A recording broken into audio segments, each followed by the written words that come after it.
Hello बच्चों, कैसे हैं आप लोग। आशा करती हूँ कि आप सभी अच्छे होंगे। बच्चों, शुरू करते हैं आज का अध्याय वचन। तो बच्चों, सामान्य व्यवहार में वचन शब्द का प्रयोग किसी के द्वारा कहे हुए वाक्यों या वायदे के लिए किया जाता है, किंतु व्याकरण में वचन का अर्थ इनसे भिन्न संख्या से है। जैसे लड़का पढ़ रहा है, लड़के पढ़ रहे हैं। बकरी घास खा रही है, बकरियां घास खा रही हैं। मैंने कल मिठाई खाई, हमने कल मिठाइयाँ खाई। तो उपयुक्त वाक्यों में खंड अ के रंगीन शब्द किसी एक वस्तु अथवा प्राणी संख्या में एक का बोध करा रहे हैं, तथा खंड ब के रंगीन शब्द एक से अधिक वस्तुओं अथवा प्राणियों संख्या में एक से अधिक का बोध करा रहे हैं। संख्या का बोध कराने वाले इस प्रकार के शब्द वचन कहलाते हैं। यह भी जानिए, संज्ञा या सर्वनाम के जिस रूप से उसके एक अथवा अनेक होने का बोध हो उसे वचन कहते हैं। तो आइए जानते हैं वचन के भेद। वचन के दो भेद होते हैं बच्चों। एक वचन, शब्द के जिस रूप से उसके एक होने का बोध हो उसे एक वचन कहते हैं, जैसे लड़का, गाड़ी, कथा, पुस्तक, डिब्बा आदि। बहुवचन, यानी शब्द के जिस रूप से उसके दो या दो से अधिक होने का बोध हो उसे बहुवचन कहते हैं, जैसे लड़के, गाड़ियाँ, कथाएं, पुस्तकें, डिब्बे आदि। संख्या के आधार पर वचन के दो भेद और भी स्वीकार किए गए हैं। गणनीय संख्याएं वचन, अगणनीय संख्याएं भी वचन।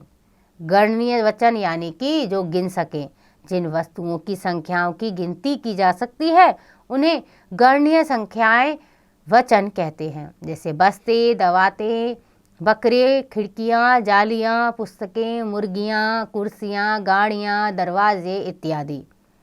ऐसे ही अगणनीय वचन होते हैं जिन वस्तुओं की संख्या की गणना नहीं हो सकती, अपितु जिनकी माप तौल की जा सकती है उन्हें अगणनीय संख्याएं वचन कहते हैं, जैसे पीतल, सोना, चांदी, कपड़ा, घी, तेल, मिट्टी, चावल, गेहूं, चीनी आदि। आइए जानते हैं बच्चों, वचन संबंधी कुछ नियम होते हैं। हिंदी में एक का बोध कराने वाले शब्द रूप के लिए एक वचन और दो या दो से अधिक का बोध कराने वाले शब्द रूप के लिए बहुवचन का प्रयोग होता है। इसके कुछ नियम अग्रलिखित हैं, यानी कि आइए जानते हैं कुछ नियम जो वचन के लिए हैं। पहला है, कुछ संज्ञा शब्द सदैव बहुवचन में ही प्रयुक्त होते हैं, जैसे आपके दर्शन तो दुर्लभ हैं। मैंने सर्व संपत्ति से प्रेरित प्रस्ताव पर हस्ताक्षर किए। चोट लगते ही मेरे आंसू निकल पड़े। तो यहाँ पे दर्शन, हस्ताक्षर, आंसू ये संज्ञा शब्द हैं जो हमेशा ही बहुवचन में होंगे।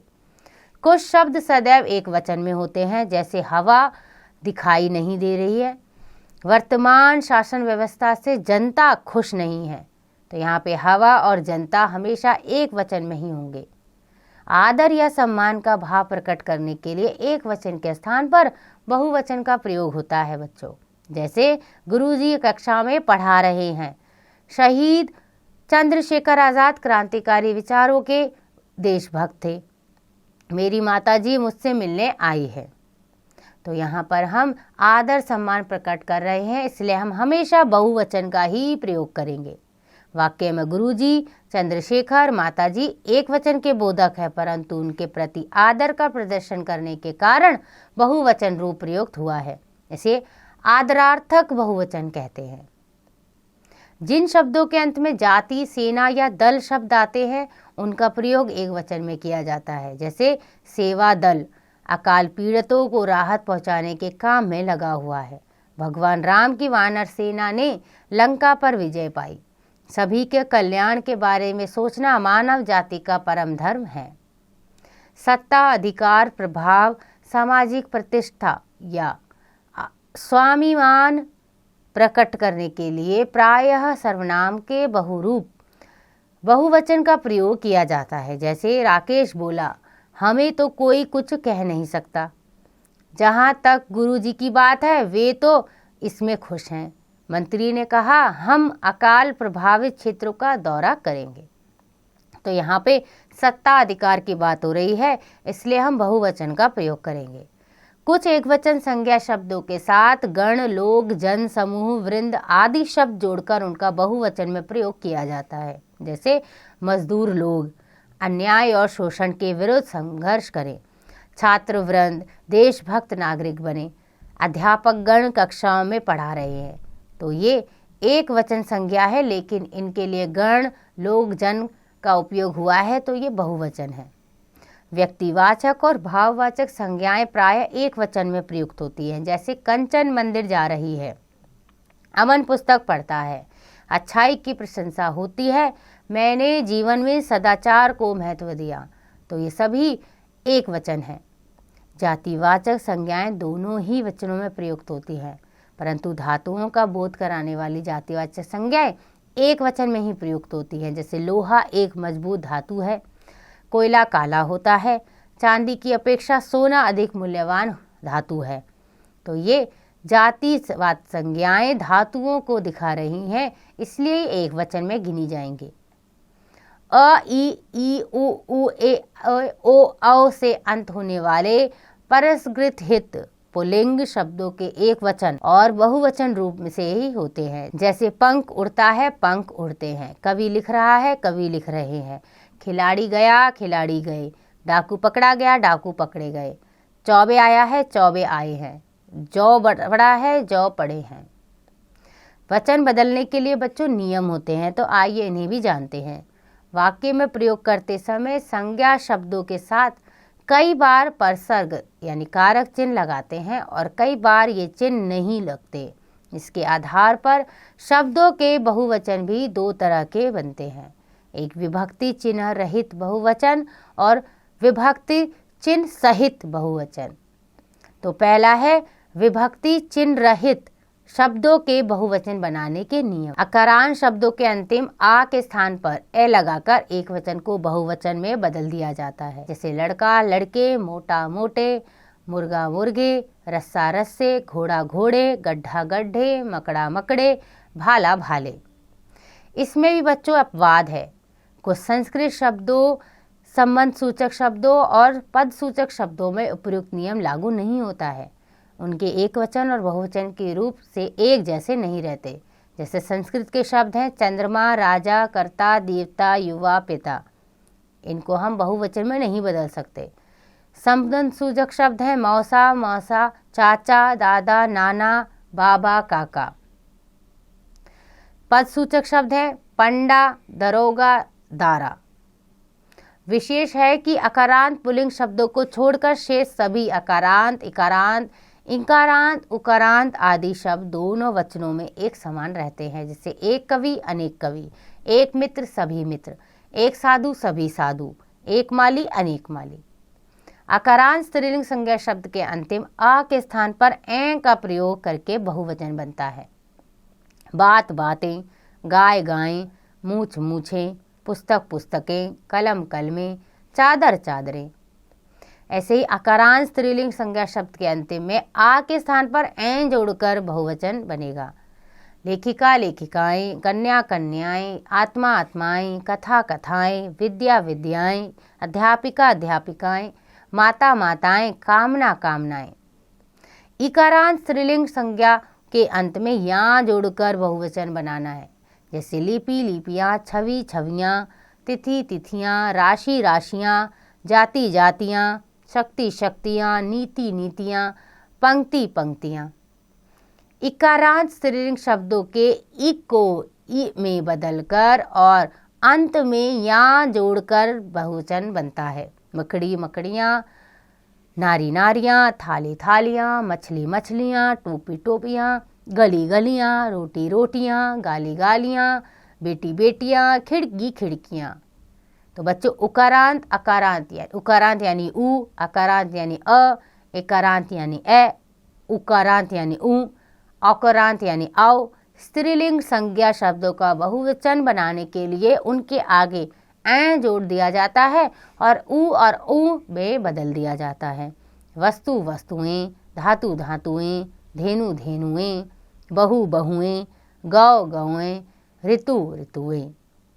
या से अंत होने वाले स्त्रीलिंग संज्ञा शब्द के अंत में अनुनासिक यानी चंद्र बिंदु जोड़कर बहुवचन बना लिया जाता है, जहां पर या से अंत होता है, जैसे डलिया डलियां, कुतिया कुतियां, चिड़िया चिड़ियां, चूहिया चूहियां, गुड़िया गुड़ियां, डिबिया डिबियां, बुढ़िया बुढ़ियां, पुड़िया पुड़ियां। आइए आगे पढ़ते हैं बच्चों। विभक्ति सहित संज्ञा शब्दों के बहुवचन बनाने के लिए, जैसे अकारांत आकारांत संज्ञाओं के अ आ को अ अनुनासिक मात्रा रूप ही बदलते हैं। आँख आँखों, किताब किताबों, मोर मोरों, मूर्ख मूर्खों, घोड़ा घोड़ों, चोर चोरों, रथ रथों, लड़का लड़कों।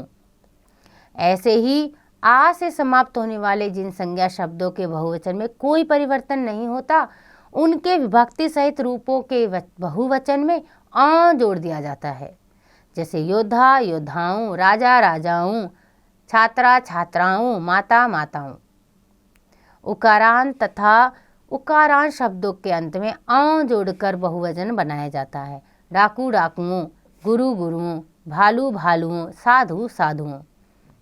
इकारांत तथा इकारांत शब्दों के कारक युक्त बहुवचन में य प्रत्यय लगाते हैं और दीर्घ ई को ह्रस्व ई में बदल दिया जाता है। रात्रि रात्रियों, लड़की लड़कियों, शक्ति शक्तियों, हाथी हाथियों, व्यक्ति व्यक्तियों, सिपाही सिपाहियों, यानी कि जो बड़ी ई है उसको छोटी ई में बदलकर यों लगा दिया जाता है। आ से अंत होने वाले शब्दों के अंतिम स्वर का संबोधन आ हो जाता है। लोग लोगों, पिता पिताओं, छात्र छात्रों, कन्या कन्याओं, लड़का लड़कों, देवता देवताओं। ई से अंत होने वाले शब्दों के अंत में यों जोड़ जाता है और ई को ई कर देते हैं। कवि कवित्रियों, लड़की लड़कियों, तिथि तिथियों, नदी नदियों, मुनि मुनियों, कलाई कलाइयों, दवाई दवाइयों, देवी देवियों। तो बच्चों ये थे कुछ नियम जिनसे हम एक वचन को बहुवचन बनाते हैं। आगे पढ़ते हैं, वचन का वाच्य रचना पर प्रभाव क्या पड़ता है। लिंग की भांति वचन के कारण भी शब्द और वाच्य स्तर पर परिवर्तन देखा जा सकता है, जैसे शब्द स्तर पर लड़का लड़के, कहानी कहानियाँ, कथा कथाएं।